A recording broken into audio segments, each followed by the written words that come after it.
I almost got kidnapped but didn't realize it until years later. Reddit. What is something catastrophic that has almost happened to you?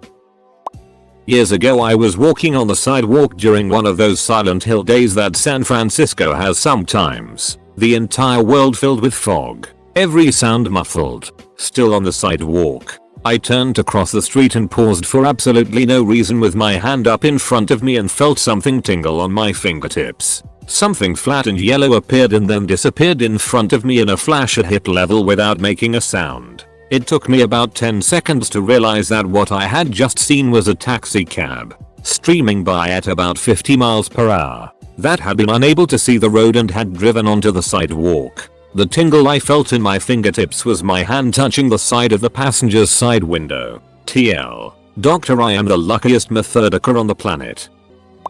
Mine was a few months after I'd turned 21. I'm from India and frequently make trips from my house in Bombay to one in another state around 1000 kilometers away. It's a 20-hour journey because I prefer buses over trains. I've been doing it for over 15 years and always book the exact same seat, 4 seats down from the driver on his side. This particular time though, I booked my ticket late and instead got a seat on the opposite side of the bus. We'd just stopped for dinner, and once done, I got back to my seat and settled down with a book. As soon as we turned back onto the highway, there was a big thud and a lot of dust and glass flying around. Turns out a truck rammed into the side of the bus. No one was hurt more than a few scratches. However, in my usual seat, there was a lady, about 5 feet tall, and there was a huge block of wood that was stuck over her head. If I'd gotten that seat, I'd have been decapitated. Was quite a WTF moment,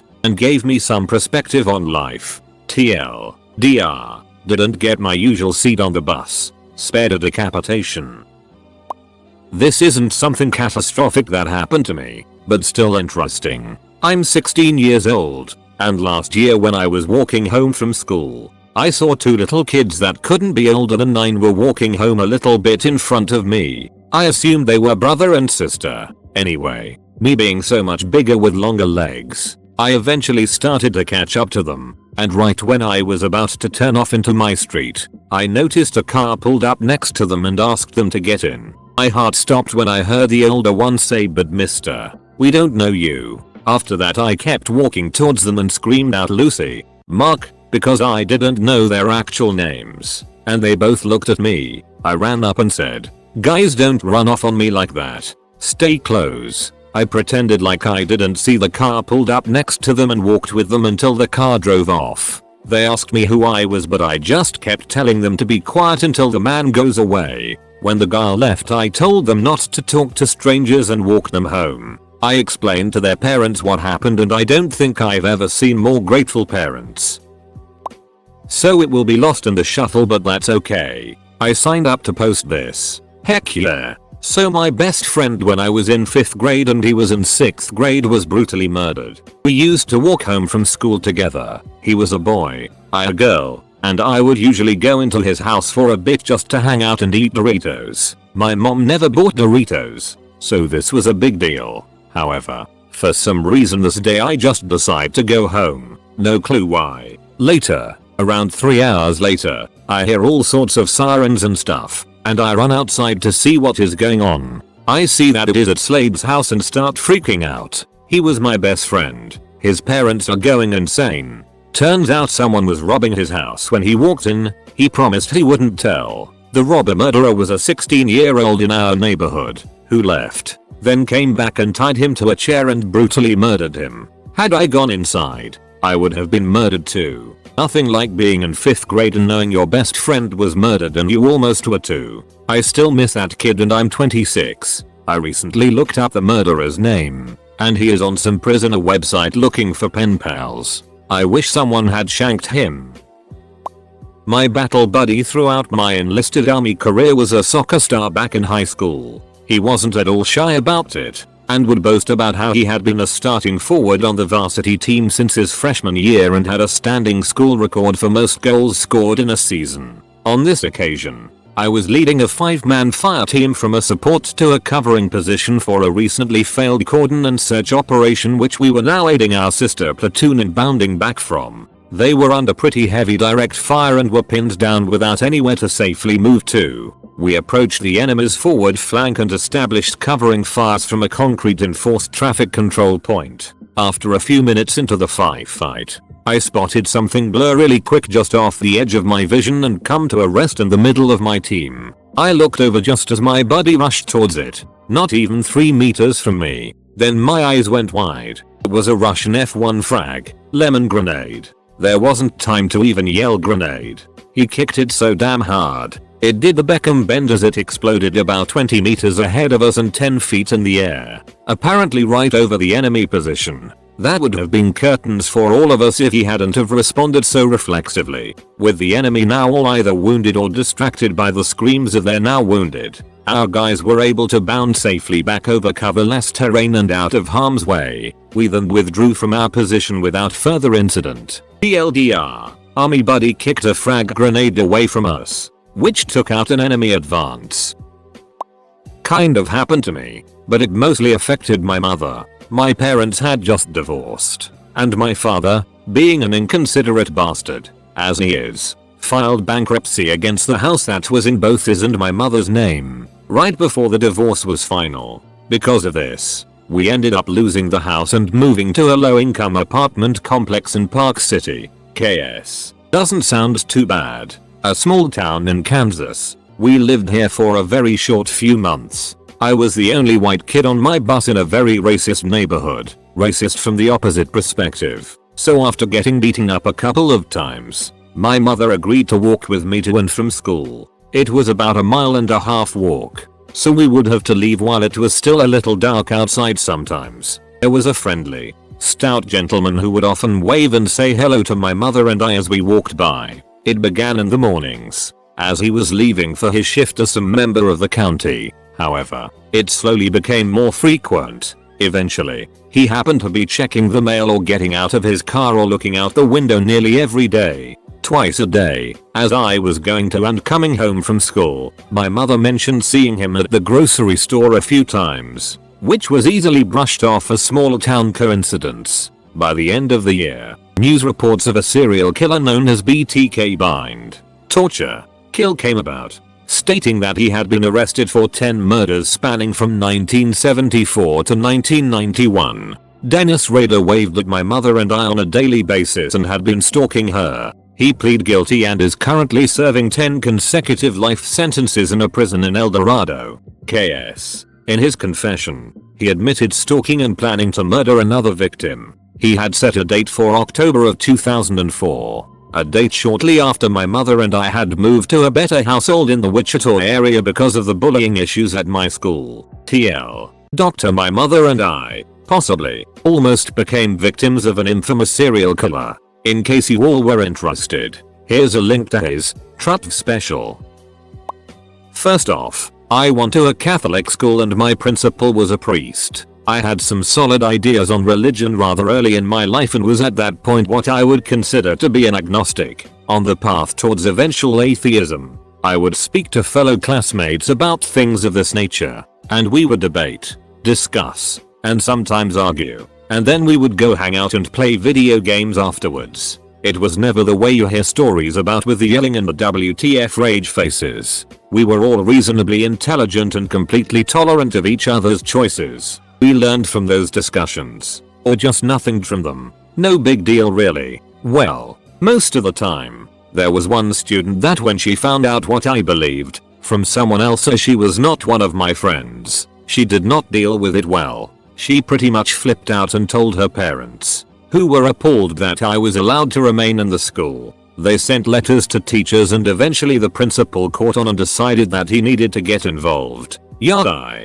Well, I got called into a meeting midday and there he was, along with the girl and her parents whom demanded that I was called in and dealt with immediately, before they left the room. And this principal just went right along with them and did what they wanted. So I sat down. Stern looks on everyone's faces around me, and the questions began. If you would have asked me at this point, I was 100% sure that I was getting expelled, and I started to feel extremely stupid for openly questioning the idea of religion in a very Catholic environment. So here it went. My principal asked me, "What did you do this weekend?" I worked with a small non-profit at the time, so I spent my volunteering there. He knew this. Then he asked, how do your friends like you? Do you treat them well?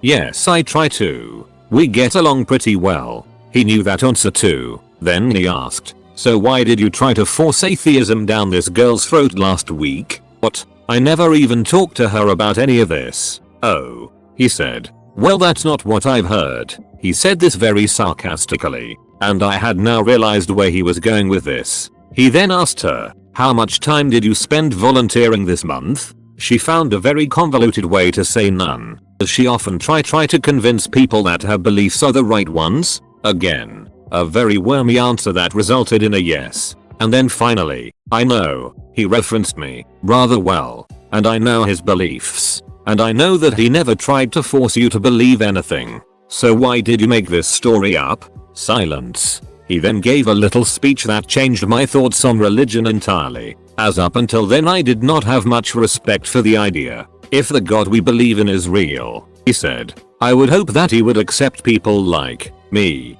for the kind and generous things that they have done during their lives. A little overstated, I think, but he was going for the dramatic, and for the way that they treat the people that they like and the people that they have no good reasons to like. He scanned the entire family with his eyes during a brief pause. If he wouldn't, then that might be a God that I would lose respect for. But I firmly believe that he would. If people are going to find God, it will be through their own journey, not one that they are forced into undertaking. And I guarantee that your family has done more harm than good in the name of my beloved religion with the cruel tactics you utilized to try and force your version of God upon people. I won't hear of this matter again. That was it. It really was that quick. And like that I was out of there, with the weight of the world off my shoulders. That priest is a friend to this day, 10 years later. And he hasn't forgotten that I'm an atheist. If that had gone the other way, the way I expected, I don't know who I would be today. Getting kicked out of school for my beliefs,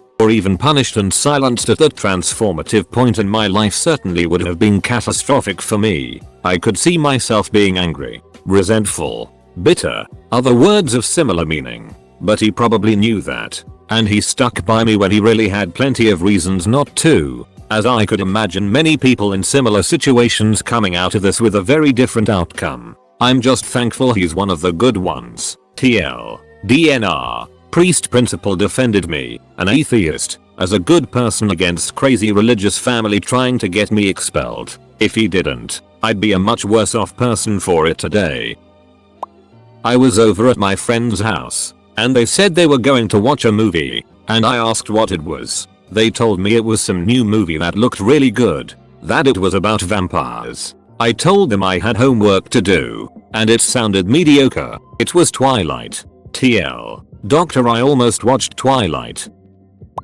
I was driving down a country road at night. I saw a deersing sign, and decided to slow down significantly for the upcoming blind corner. Came around the corner going about 20 km per hour as opposed to the 80 km per hour posted limit. In the middle of the ducking road is some idiot walking and wheeling his bicycle. I stopped about 3 inches shy of hitting him. If I had been doing 80, I would have had to dig a grave.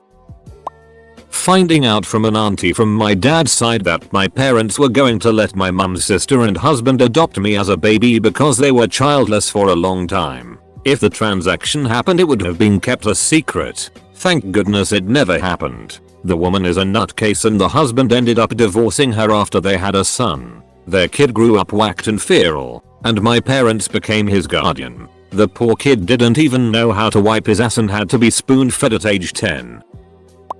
When I was around 9, I went roller skating with my older friends who were around 12 years old. We had just skated out of our neighborhood area when I realized that I forgot something. So I skated home, which was literally 2 minutes away. Got whatever and headed back. I find out that my two friends had crossed this small road while I was gone and had gotten hit by a driver who ran the red light. It was a hit and run. It was especially sad because one was a long-time ballet dancer and she was never able to recover from it. When I was about 3 or 4 years old, I was watching TV in the basement with my dad while my mom was out with her friends. We heard the door open upstairs and someone walking around. My dad told me to go upstairs and say hi to my mom, and being lazy, I refused. A few hours later my mom did come home and she asked my dad if he had moved some of the stuff in our house because it was missing. We had been robbed. If I hadn't been so lazy, I would have gone upstairs and that guy might have taken me too. He also might have seen that someone was home and fled. But the other option is really scary to think about. So I was walking back from lunch with my friend freshman year of high school. We lived in the same neighborhood so we were pretty good friends. It was a really safe place too. And awesome. Anyway, we're walking home and there's this old lady standing at the end of her alley. Old people do what they want. So we don't think anything of it as we head her way. Once we get near her, she asks us a favor. Can you two boys help me move some plants into my basement? Two things went through my mind. 1. Plants don't belong in basements. Not a lot of light and such. 2. I might end up like those plants, stuck in the basement without much light if I help her. So here I am, stuck in my basement without much light, but it's on my terms now. I was four-wheeling with some friends up in the Rocky Mountains last summer. I'm not from the US and this was my first time so I was just a passenger. Everything was going normal, at least as normal as I think, yelling yahoo while listening to the Team America soundtrack. When we took a turn a little too sharp and high centered on the edge of a cliff, it was like slow motion as we slowly crept toward the edge and I decided to put on my seatbelt. The car got stuck on a mound but wouldn't move backwards. I think the mound was the only thing that slowed us down enough not to go off the cliff. We were literally an inch away from plummeting to our doom. While America Duck Yo was blasting through the speakers. We don't let Corey drive anymore. I hope you see this, Corey. You are an awful driver. Probably will get buried, but both my parents were flying out of Boston on the morning of 9.11 on different flights. Sadly my mother was on flight 11. But there was a terrifying period that morning where I thought they both might have died. Absolutely devastating to have lost my mother, but unbelievably lucky I didn't lose them both. Mom and I were coming home from the mall when I was 10. My mom says that she thinks the car behind us is following us. She makes a series of random turns, and the guy is still behind us. She sees a cop car sitting in the parking lot of a grocery store. So she pulls into the parking lot and drives up to the cop. The man then hightails it around us and out of the parking lot, flipping us off as he passes us. I'm still curious as to why he was following us. While working in my old job, I was asked to work in this one area that was not properly insulated. I refused to do the work in that area because it was not safe, even though the plant operators were trying to push that it was safe to work there. Not even 15 minutes later, the alarm in the plant sounded. There was a hydrogen sulfide leak in that area that killed 2 and injured 4, one of which died and was revived 4 times by paramedics. By died, I mean his heart stopped. In middle school I volunteered to work one period for the school library rather than have study hall. I got along really well with the head librarian. I would say he was the first adult that I thought of as a friend. He was really friendly towards me. A few years later I come home from college on break and my mom starts asking me questions about him. Turns out he had been molesting boys at the school. TL. Doctor didn't get molested by a librarian. Now I have self-esteem issues. Same as you. OP. I wandered away from my mother briefly at an outdoor market and this middle-aged, heavyset guy grabbed me with no warning and tried to drag me into his van 10 feet away. I was a scrawny kid, so it almost worked. 2. Screamed my head off for help. He took off running. For years I thought that this was just something that happened to most kids. Ducked me up a bit when I realized just how close I came to being kidnapped. Edit. It did not help that my mother thought I was making it up and still seems to have no regret about that. Hahaha, that's funny. I was in a similar situation where I almost got kidnapped but didn't realize it until recently. So, here I am. White 8-year-old girl in Jamaica desperately looking to get her hair cornrowed. This was a one-day stop as part of a cruise, so I'm sure we all looked very touristy. Anyways, somehow I got separated from my mom and I found a very nice man who told me he could do my hair for me. All I had to do was hop in his sketchy ass van and he would drive us both to his hair studio. Luckily, my mom found me and whisked me away as I was getting ready to go with him. I'm an idiot. In August of 2009 I was riding at my local motocross track one evening. I was doing laps with a friend and right on straight into a 90-foot jump. Right as hit the beginning of the jump my bike bogged and lost a lot of power. I give it some panic throttle but I leave the lip without enough momentum and I had to bail off the bike mid-air. I slammed to the ground after about a 20 feet fall and still moving forward pretty fast. I ended up breaking both wrists and one required surgery. A couple weeks later I go in for a pre-op blood test and I end up getting a call shortly after and they told me my blood sugar was really high and I needed to get to the doctor. So, it turns out my blood sugar was way high and I had been ignoring the only sign of my newly acquired type 2 diabetes. I was peeing a lot. If I wouldn't have broke my wrists I don't know how much longer I would have gone on without knowing. And I don't know how much higher it would have gotten and what it would end up doing to me. So that's how breaking my wrists may have really saved me. Edit. As I read over that, I realize that it starts out pretty cool with a motocross story, but then ends with lame diabetes. Sorry for that. One time I was masturbating vigorously to this super hot girl and suddenly I stopped jerking just in time, so no homo. When I was a kid, I used to always sit in this same chair every day and watch Power Rangers after school. It was like clockwork. Well, one day, I decided I wanted to go to my friend's house and watch it instead, which was completely out of the norm. I come home after it's over to find that the entire ceiling had collapsed in the room where I would have been sitting. I would have been crushed. The look on my mom's face was priceless. I was about 7-8 and playing hide and seek with my friends. When it was my turn to hide, I ran into one of their houses. We all lived in one tight neighborhood. Looking for a spot, I ran into this girl, who was also playing with us at the time, then 40's father. He asked why I was on their yard, then offered to hide me by pressing me against the wall and starting to grind on me. I didn't know what the hell he was trying to do then, but it felt weird, so I pushed him away and ran. I continued playing and never thought of it again. Not until years later I realized how lucky I was to be able to run away from that. Never told anyone, including the daughter, since. When I was 9, my family and I were in Yellowstone and went on a hike that passed by Mystic Falls. Near the cliff, we stopped for some water. Somehow we ended up getting into a water fight, splashing water at each other out of our water bottles. I jumped back to avoid some water, slipped, and started to slide down the side of the cliff, my legs hanging over a 70-foot drop. I started having a vivid flash to what it would look like as I fell down, and my family was just staring at me, shocked. My mom finally snapped out of it and pulled me up. Later on, we got to the bottom of the waterfall through that trail. I started jumping from rock to rock along the water where my brains were very nearly almost splattered upon.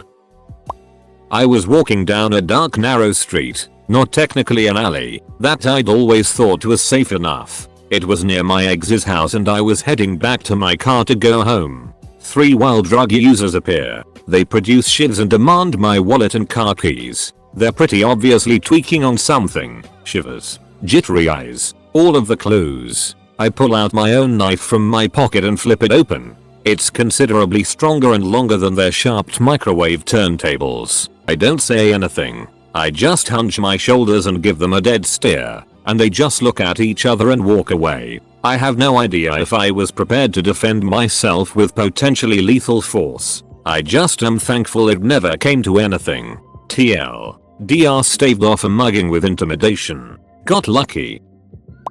A while back I was hit by a truck. Now, that was pretty bad, but I came away from it with just broken bones. The major breaks were my humerus, where the head snapped off, and both the tibia and fibula of my leg. Both of these breaks were nearly catastrophic. The humerus break was a centimeter away from damaging where the nerve connects in there, and my arm would have been paralyzed for life had that been a bit different in location. My tibia punctured the calf in such a way that there was severe internal bleeding. If I hadn't been brought to the ER within the fast time frame I did, it would have either caused me to bleed to death, filled and swollen the calf until the muscles popped, paralyzing them for life too, apparently, or both. And all of this was having jumped onto the hood so that I didn't get the full weight of the truck to my torso. Yeah.